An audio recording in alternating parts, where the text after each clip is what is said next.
Everyone was really excited as my daughter Marissa's wedding rehearsal dinner got going.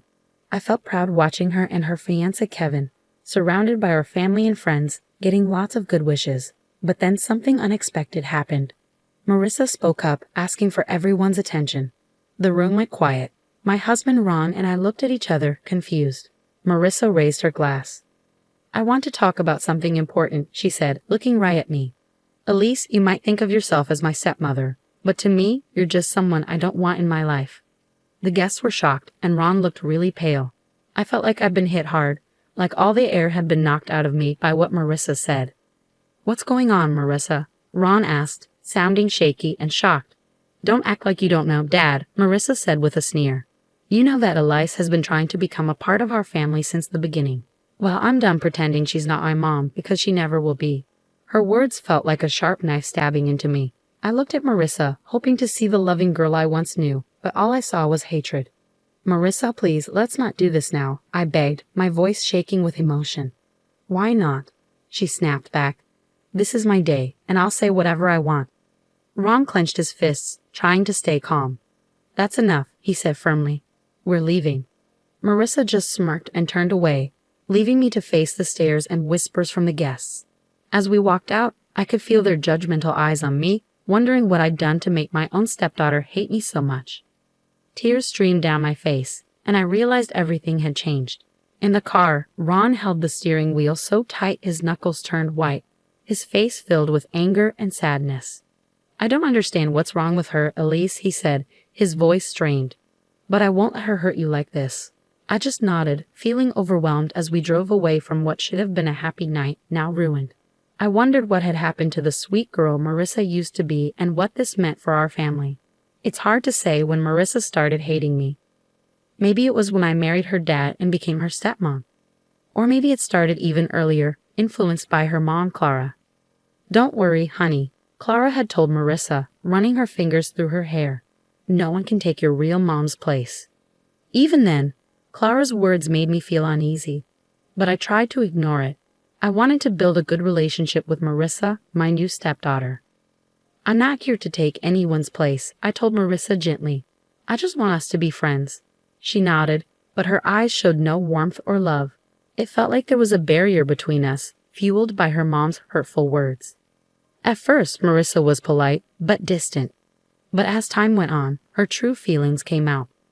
"Why are you always trying to get involved in my life?" she snapped one evening when I asked about her weekend plans.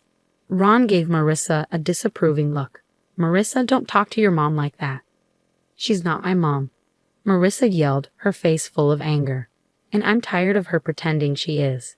Then she stormed off, leaving me hurt by her harsh words. Ron could only shake his head, looking disappointed and resigned. After that, Marissa's dislike for me was obvious. She'd roll her eyes when I came into a room and make mean comments quietly. If I offered help, she'd reject it rudely, like she couldn't stand being around me. "You're not fooling anyone with your fake kindness," she sneered one day when I asked if she wanted a ride to her friend's house. "Marissa, stop it," Ron said, getting frustrated. But she didn't listen. It was clear Clara encouraged Marissa's hatred toward me. Whenever we saw her, she'd smile sweetly, like she was happy we didn't get along. "I don't know what you've done to make my daughter hate you," she'd say with a fake smile, her eyes filled with mean intentions. "But I guess you'll have to deal with the consequences." And deal with them I did. Marissa's hatred kept growing, like a wound that wouldn't heal, making our family life miserable every day. But I didn't realize then that her hurtful behavior was just the beginning of something much worse. Marissa became even more manipulative and mean after she quit college. Without a plan for her future, she seemed determined to cause trouble in our lives, using her anger to get money and create chaos in our family. "Give me $5,000, or I'll tell everyone how terrible you've been as a stepmom," she said one day, trapping me in the kitchen. I was shocked. "Marissa, why are you saying this? I've tried my best to be good to you." "Forget it," she snapped. "Just give me the money, and I'll leave you alone." I felt desperate as I realized how low she was willing to go. "I don't have that much money right now." "Then you better find it, unless you want everyone to know how bad you are." After that, it happened often. Marissa kept asking for more money, and her threats got worse each time I said no. Ron was stuck in the middle. trying to make both of us happy and wondering why his daughter was acting like this. Please just give her what she wants, he pleaded with me one night after another big fight. I can't handle all this arguing. But I knew that giving in would only make things worse. So even as Marissa's threats got scarier, I stuck to my decision. You think you're so perfect with your job at the high school, she sneered. Just wait until everyone sees who you really are. Her words scared me. I could only imagine the terrible lies she might spread, ruining my reputation with my coworkers and the students I cared for. Through everything, Clara was always there, silently supporting her daughter's mean actions. You get what you give, Elise, she'd say when she visited, making me feel even worse. Maybe if you were a better stepmom, Marissa wouldn't act like this. Her words hurt so much, making me feel angry, betrayed, and lost. But in the middle of all this chaos, I started to feel determined. I couldn't just sit back and let Marissa and Clara keep hurting us. If Marissa wanted a fight, she'd get one. It was time to stand up for myself and my family. I needed to show everyone the truth about Marissa's cruelty, even if it meant doing things I never thought I could do. From then on, I promised myself I'd do whatever it took to keep my family safe, even if it meant doing things I never thought I'd have to do. As Marissa's wedding day got closer, she kept asking for more and treating me worse. It felt like she enjoyed making me suffer, testing how much I could take before I broke down. I need $3,000 more for my dress alterations, she said one evening, not even saying hello as she came into the living room. Ron looked at me, begging me to give in, but I couldn't take it anymore. No, Marissa, I've had enough. She acted surprised. What are you going to do, Elise? Cry to Daddy like you always do. I clenched my fists, feeling furious. You ungrateful child. Your dad and I have done everything for you, and this is how you treat us. Marissa laughed, making me even angrier. You're not fooling anyone. You're just a sad, insecure woman trying to buy your way into our family. Her words hurt, but before I could say anything, she said one more thing. You think the school wants someone like you? Marissa said, her voice dripping with malice. Just wait until they find out about your drinking problem. I felt sick to my stomach. Marissa was planning to ruin my career and reputation with lies.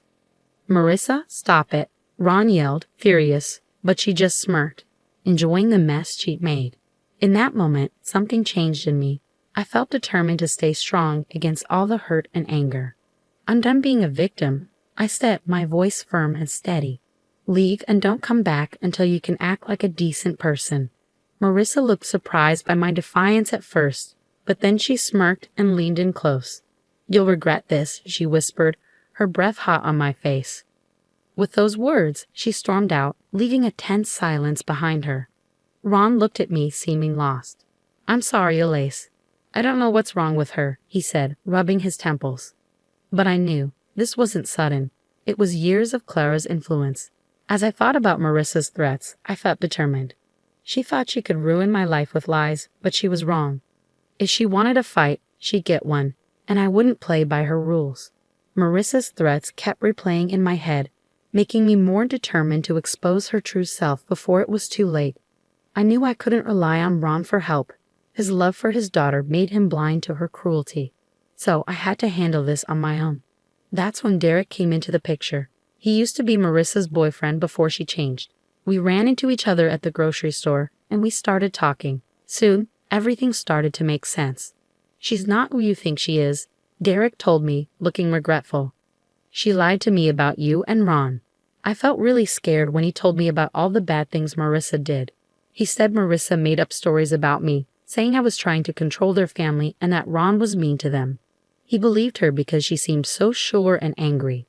But he only realized she was lying after we broke up.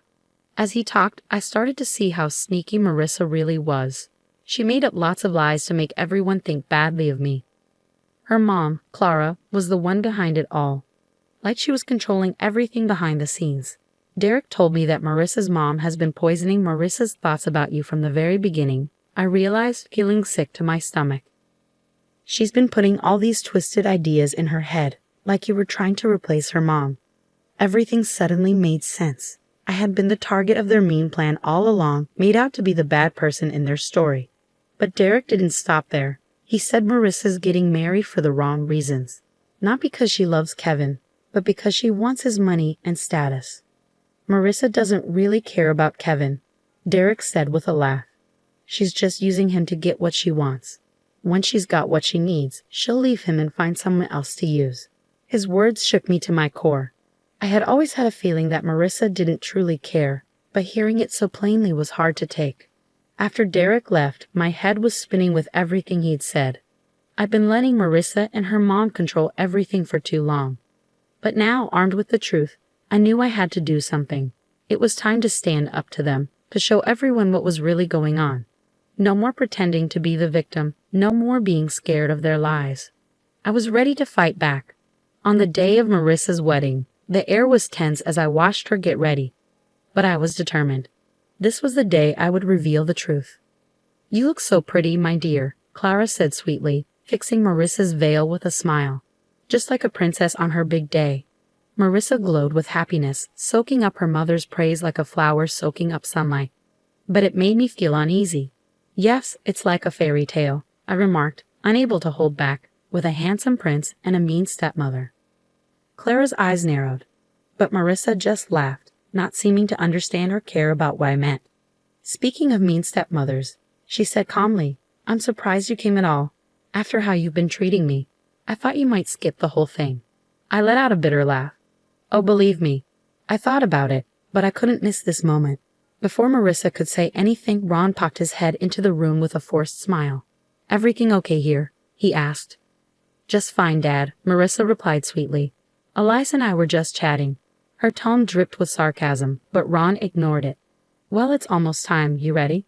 Marissa nodded eagerly, ready to make her entrance. As the music started and the doors opened, I took a deep breath, getting ready for what I had to do. The ceremony went by quickly, with vows that felt empty and fake. But when it came time for Kevin and Marissa to kiss, I knew I had to speak up. "Wait," I shouted, my voice echoing in the quiet chapel. "This wedding can't happen."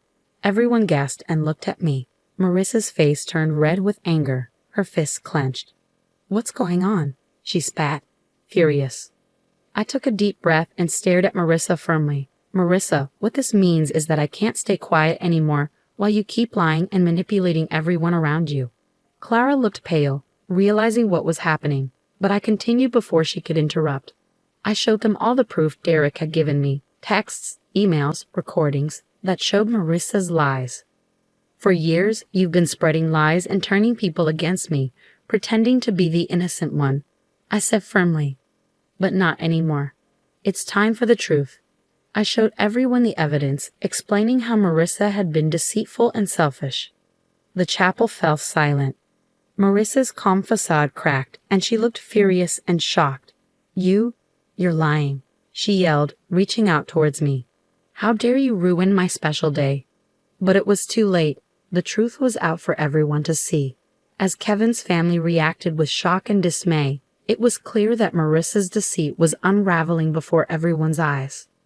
She stood exposed, no longer able to maintain her facade. Despite her past actions, I couldn't help but feel a mix of pity and satisfaction seeing her downfall. The truth had been revealed, and I had won not through trickery, but by exposing the darkness hidden beneath Marissa's lies. The aftermath was chaotic, like a bomb had gone off in the room. The silence was quickly replaced by shouts and gasps as people reacted to the truth. "How could you, Marissa?" someone yelled, their anger palpable. "This was supposed to be my special day." "Your special day was built on lies," I retorted firmly. "You can't deceive people forever." Marissa looked ready to argue, but Kevin stepped forward, his eyes filled with hurt and disbelief. "Is it true?" he asked, his voice trembling. "Were you just using me?" For a moment, there was silence as everyone waited for Marissa's response. I almost felt a twinge of sympathy for her. Almost, but then she put on that fake smile, and I saw the cold, calculating look in her eyes. "No, of course not, darling," she said, reaching out to touch Kevin's face. "You know I love you so much. Elias is just trying to cause trouble like she always does." I clenched my fists, trying to control my anger. Didn't she realize that her lies were exposed? Apparently not, as she turned her angry gaze back to me. "This is all your fault," she snapped, pointing accusingly at me. "If you hadn't interfered, none of this would be happening." "Stop," Ron's voice boomed, cutting through the tension. We all turned to see him, his face red with anger and embarrassment.